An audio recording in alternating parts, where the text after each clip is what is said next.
E allora ti faccio la domanda fatidica. Dopo che la Corte Costituzionale, che diciamolo è illegittima anch'essa, va a cascata. Cioè, esatto, perché visto che il porcello non è copia, visto che le leggono loro, di conseguenza la Corte Costituzionale è illegittima anche. La Corte Costituzionale dice che questo governo è illegittimo, come i governi precedenti, Monti e compagni. Perché Renzi non viene arrestato? Allora, il problema penale, la competenza c'è la Procura di Roma e basta. Quindi bisognerebbe fare la domanda ai pubblici ministeri di Roma. Io prima o poi conto di fargliela, perché aspetto le archiviazioni delle svariate denunce che, avendola pubblicata sul sito, i cittadini stanno scaricando dal sito e stanno depositando per farlo. E in un'udienza di archiviazione sicuramente questo tema sarà trattato. Cioè, chiariamo una cosa, perché già Renzi ha in pendenza, se non sbaglio, una trentina di milioni di euro, qualcosa del genere. E su questo c'è Maiorano che si sta battendo col suo avvocato. Sì, sta cercando di rompere le scatole in questo senso. Qui invece passiamo proprio su un fatto nazionale. Questo è un fatto, è proprio, questo è io quando dico questa denuncia non è contro lo Stato. Questa denuncia è per la difesa della personalità giuridica dello Stato da usurpatori che si sono arrogati delle posizioni all'interno delle istituzioni che non gli spettano, esatto. minimamente. Quindi è un discorso... perché, scusami, ricordiamo un attimo anche ai nostri ascoltatori che Renzi, nella posizione in cui è, cioè di illegittimo, non potrebbe né fare una legge, né toccare la Costituzione, né toccare nulla. Allora, vediamo un attimo. Allora, intanto, dal punto di vista oggettivo, se tu guardassi un paese estero dove non si vota in maniera accertata da una sentenza, secondo le legalità costituzionali, da 10 anni, come la chiameresti? Dittatura. Esatto, siamo tutti d'accordo, cioè la parola è dittatura, ok?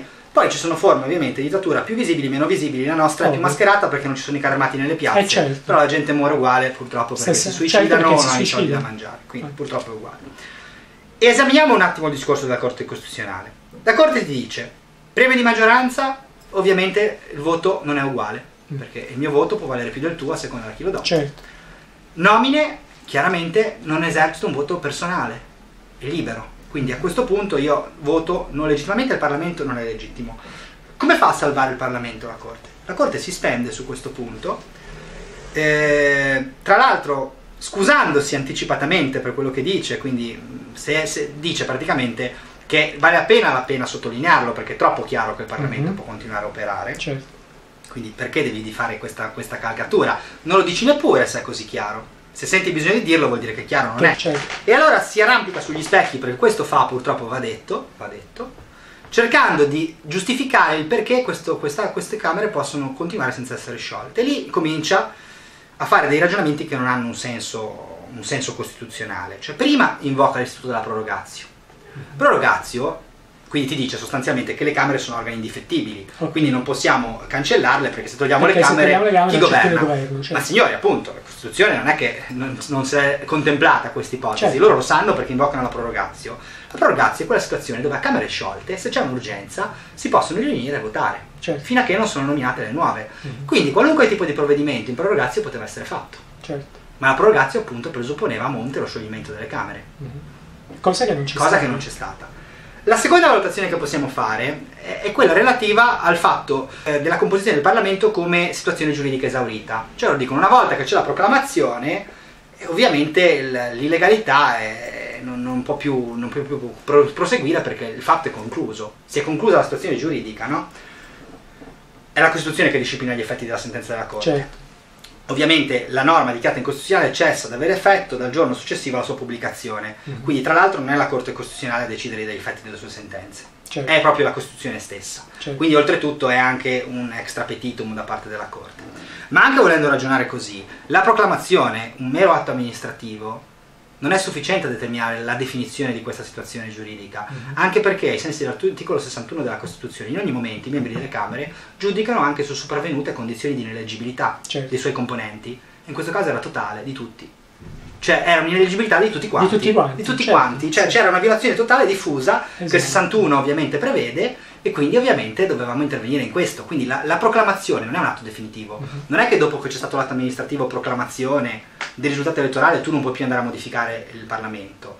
Tra l'altro il cortocircuito istituzionale è talmente elevato che abbiamo il paradosso di una legge Severino retroattiva. Cioè la legge Severino toglie ovviamente la legittimazione a un parlamentare per un reato già proclamato, quindi gliela toglie la proclamazione, certo. Questa è retroattiva, sì. Cosa invece non legittima per una legge ordinaria, mentre la declaratoria di incostituzionalità, che deve essere invece questa ex legge, ex 136 cost, retroattiva, non lo è. Quindi una legge ordinaria che diventa retroattiva, la dichiarazione di incostituzionalità che invece è retroattiva che non lo è. Dove la proclamazione in un caso non è a schermo, nell'altro sì. Cioè quindi si sono arrampicati completamente sugli specchi. Io lì voglio sperare, e anche perché proponendo una nuova causa civile per mandare in corte la rettifica dei trattati, voglio sperare che la Corte sia in buona fede. Ho provato a darmi una spiegazione. La Corte normalmente è sempre stata molto attenta all'equilibrio dei tre poteri.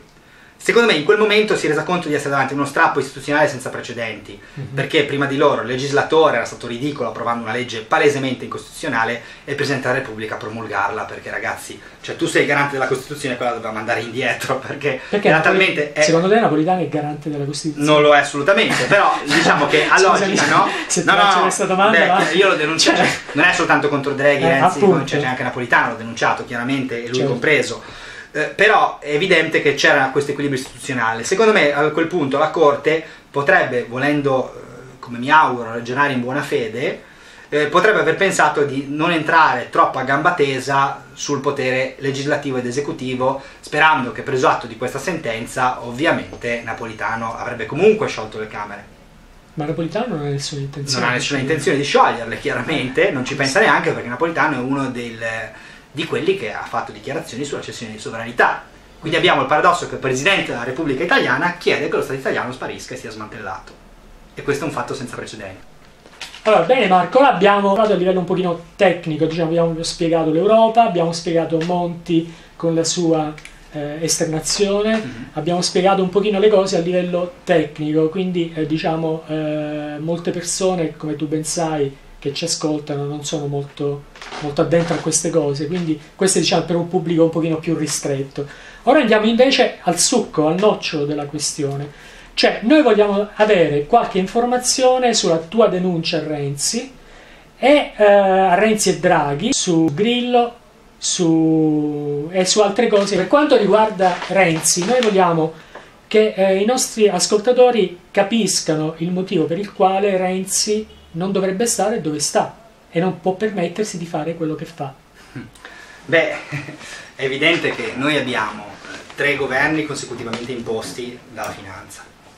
Lì c'è sempre la controobiezione, che ovviamente è quella scontata, che ti dice che chiaramente il Presidente del Consiglio non è eletto direttamente. Certo. Va bene, pacifico, certo, la Costituzione che lo prevede. Quindi qui entra di mezzo anche Napolitano, che in fin dei conti è stato un po' il baricentro, diciamo, di tutta questa situazione. Resta il fatto che nel momento in cui comunque tu fai una campagna elettorale, presenti dei programmi, presenti determinate politiche, correttezza vorrebbe che quando un governo cade si torni a votare, questo sicuramente. Poi in questo caso abbiamo l'aggravante che tutto il Parlamento è stato dichiarato incostituzionale nella sua composizione con la sentenza numero 1 del 2014 della Corte Costituzionale, e quindi è ancora più paradossale che ci siano ancora delle persone sostanzialmente imposte nel nostro paese piuttosto che andare a votare. Questo è chiaro. Secondo te chi c'è dietro Napolitano? Perché